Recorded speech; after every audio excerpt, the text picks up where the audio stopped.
Hello, hello. So this is my first video in almost, I want to say 7 or 8 months. And I wanted to just fill you in on where I've been, what I've been up to.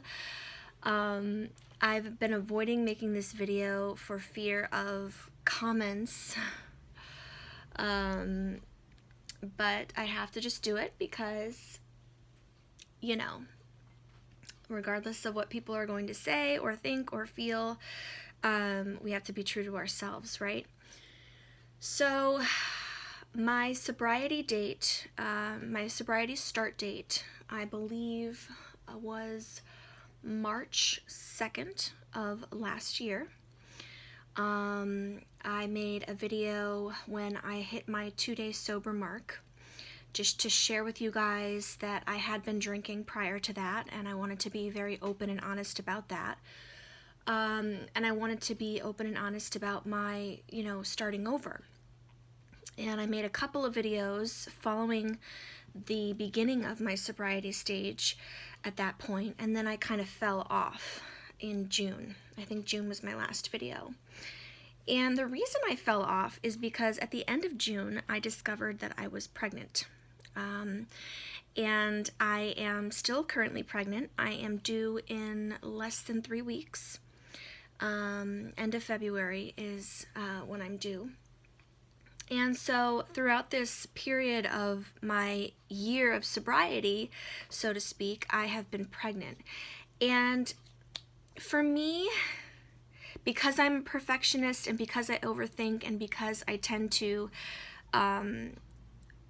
especially overthink the opinions or the supposed opinions that I think other people are going to have about me, I avoided sharing this because it's kind of like, oh, well, you're pregnant, so, of course you need to be sober. But the reality, guys, and I'm not saying that this has been my case because I've been sober for all of my pregnancies. That was one thing that I had managed to have self-control with the alcohol. But the reality is that there are a lot of people who cannot stop drinking during pregnancy.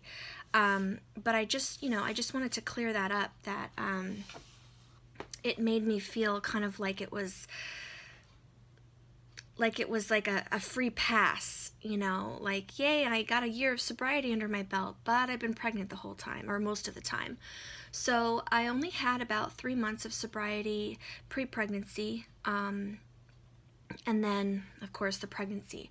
So the last 9 months of, the 9 months of the year of sobriety that I'll have as of March 2nd was a pregnancy. My 4th child, I have 3 daughters, and this 4th child is our first son, and we're really, really, really, really excited. So that's what's happening. I am preparing to give birth in a couple of weeks, if not sooner, whenever he decides to come. And I've just been focusing on different creative projects and business ventures, and it's been a wild ride. I haven't been even the slightest bit tempted to drink, but what I am preparing for is the postpartum period, because I remember, if you guys watched any of, or my last, not my last, if you guys watched the video, the 2-day sober video, sorry, I'm stumbling over my words, I shared with how, becoming a new parent was such a struggle at a certain point postpartum that I just turned to alcohol and was drinking every single night. And it was just not good. It was not good at all. So I am preparing for the postpartum period, and I am preparing for things that I'm going to use in place of alcohol, because I know from experience that that period is a challenge for a lot of us mothers. It's a hormonal change. It's a very emotional time, especially if you're breastfeeding. There's a lot of things that come up that you don't always think of. I will have a 2-year-old and a newborn, so that is a challenge in and of itself. And it's like a hole that you can sink into very easily if you're not careful. And a lot of moms use alcohol during that time to cope and get through that period.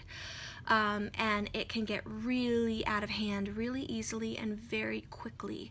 So I am preparing to take really good care of myself during this period. I have changed my diet a little bit as well, doing sort of a body cleanse. Nothing crazy, obviously, but just preparing myself for healthy eating, preparing myself for, I've taken on different coping mechanisms, habits, things like meditation, spiritual practices, really good vitamins and supplements. And I've done a lot of work this last year on me. And I feel like I'm in a much better place to handle this time around than I was the time before. Because like anything, you have to prepare. If you want to succeed with something, whether it's sobriety or a project or a business, anything, you need to prepare. You have to do the work to prepare yourself for whatever it is you're setting out to do, right?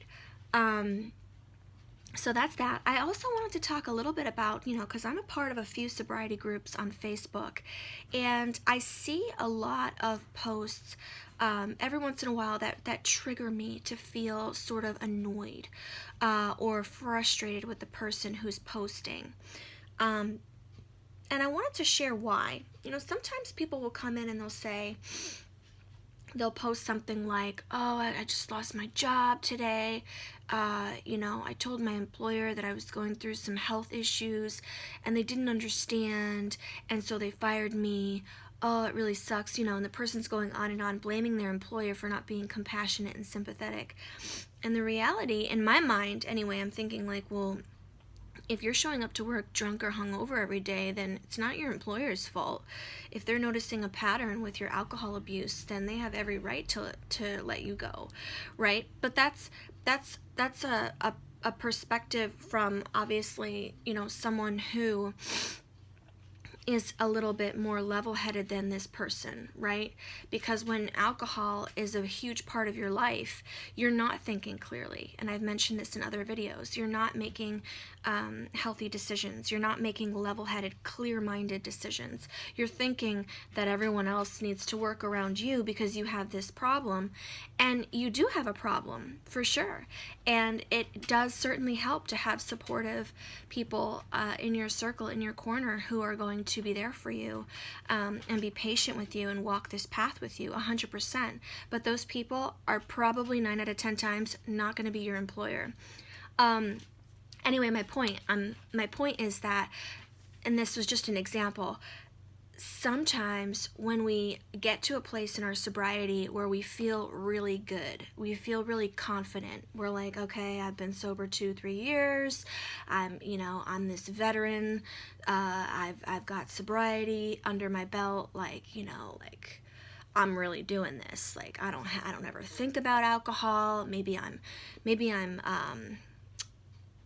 sponsoring someone, you know what I mean? You get to a place where you're feeling really good about your sobriety, and you start to see posts or hear of people telling you, hey, what do you feel about non-alcoholic beer? Or what do you feel about non-alcoholic wine as a way to get through, And then you've got people who are like, why would you ever do that, That's just gonna make you want to go back to the alcohol, right? You've got well-intentioned, well-meaning people sometimes sharing their views in almost just like this non-sympathetic, non-understanding way, showing a lack of understanding. And I started to think about that, and I'm like, is that supportive? Is that going to make the newly sober person feel supported or attacked? You know what I'm saying? We have to be careful with our our words, and to not become so almost arrogant in our sobriety that we are just dismissing and pushing aside people who are new to this because they're trying to figure it out. And the fact alone that they're in these groups or that they're going to these meetings or whatever the platform is obviously indication that they're trying and that they want their lives to change for the better, right? And so if we put down a tactic that for them is just, maybe it's ignorance, maybe they just are really struggling and looking for a way to hang on, at the same time they're trying to let go so that they can ease the transition. You don't know what people are going through, is my point. And it's really easy to get to a place where you're like, well, I know what's right, and I know what works, and I know, and I know, and I know, but you don't know specific situations. And so it's really important to keep an open mind and a loving, open heart when you're talking to people who are taking their first steps on this journey, or even their third or fourth steps, because we a lot of us know how many times we've been around the sobriety on the sobriety train, and how easy it is to screw it up, like, for real. So I just wanted to share that as well. Just be humble, be supportive, be loving, be open. If you see something that you don't like and you really can't control yourself, just keep scrolling, or just say, hey, you can do this, and move on. Because sharing your 2 cents, giving someone some well-intentioned but really long spiel about how they're wrong in their approach, or they're not going about it the right way, you know what I'm saying, is just not supportive. It's not supportive. And I put myself in their shoes, and I'm like, ooh, if I said that to me when I was first starting out, I'd be like, screw this lady.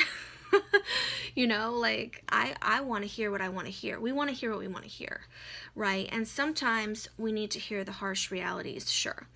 But just be mindful not to always be that harsh reality for someone, but to also sprinkle in some love and some compassion and understanding as well. But yeah, almost 38 weeks pregnant and ready to have this baby, guys. Let me tell you, I am just so over pregnancy right now. 4th pregnancy, and I know that there are people out there who would love to have children who can't, and that's why I always hesitate to say this, but, for those of us who have, subsequent pregnancies, multiple pregnancies, you just get to a point where you're like, I'm excited, but but I don't want this baby in my body anymore. So yeah, that's kind of where I'm at. But we're preparing, we got the crib set up, we're really excited, and that's kind of where I've been, just working, hanging out, and just preparing to enjoy this new year. 2020, it just has such a positive, amazing, starting fresh feel to it, and I really want to get back into my sobriety videos and being supportive of you all, and sharing with you as well. And I really appreciate the comments that I get on my videos regarding sobriety. It's such a huge thing. So many people are struggling, and it's funny, well, it's not funny, I shouldn't say that, but it's interesting. I have had several conversations with people on Facebook who are just, once I shared my testimony, once I shared my sobriety story, who have come to me and just said, I think I might have a problem too. And you just don't know. You just don't know, and it gets a hold of people that you wouldn't even expect. People who just think, well, I'm just going out, or I'm having a few glasses with my husband at dinner, or I'm going out and I'm just having a few here, I'm having a few there. But it's like, you get to a point, maybe not everybody, but some people get to a point where they recognize, like, wow, I'm doing this daily. I'm not happy doing this. I think that's where the turn is for a lot of us.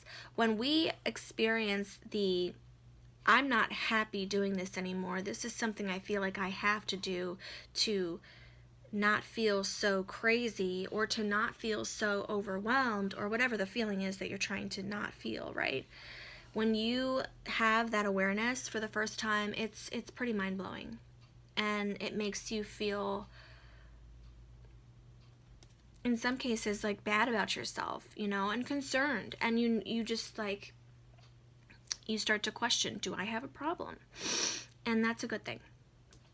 And I love when people can get to that point. But anyway, I just wanted to give you an update. I just wanted to share with you what's been going on. I appreciate you following, and I appreciate you subscribing and liking the videos. And this is kind of just my way of sharing and supporting and giving back to the sobriety community, because I'm really passionate about it, and I'm very determined to to make this a lifestyle and to assist anyone who is also wanting to do the same. So I hope everyone had wonderful holidays, New Year, and happy February to everyone, and I will be talking to you soon. Bye.